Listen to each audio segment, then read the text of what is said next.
the crowd roared for blood. Rome called it sport. But for one man, a Syrian soldier turned slave, the sand was both his prison and his pulpit. His name was Flamma, and when Rome offered him freedom, he said no. The arena, as theatre, the Colosseum, wasn't built for mercy. It was built for thunder, for the clash of steel echoing through marble, for senators pretending they didn't enjoy the screaming. Here, men died to remind Rome that it was eternal.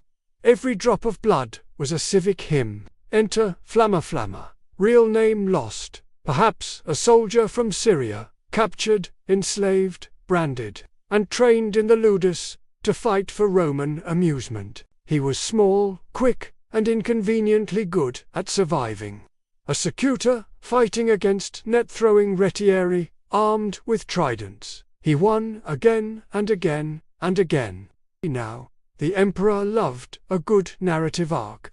So victorious gladiators were sometimes given the rudis, a wooden sword symbolizing freedom.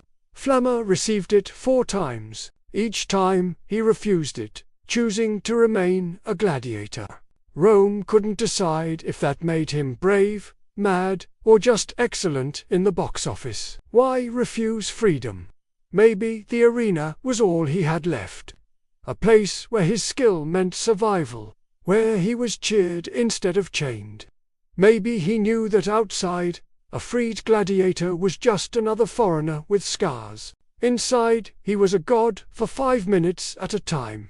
Or maybe, and this is very Roman, he'd grown fond of proving the crowd wrong. Records claim Flamma fought 34 matches, won 21, drew 9, and lost for a career so absurdly long that even statisticians wince.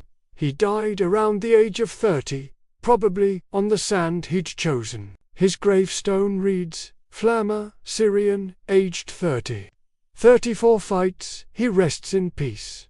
The arena was Rome distilled, glory and brutality shaking hands. The crowd saw courage. The state saw propaganda. And somewhere in between stood a man who'd rather fight than fade. Perhaps freedom isn't leaving the arena, he might have said, perhaps it's choosing your own fight. In the sand of the Colosseum, one man's defiance became legend. Flamma didn't just fight Rome's enemies, he fought Rome's idea of freedom. Tales of the arena, where history bleeds into legend. Subscribe for the next story from the sands.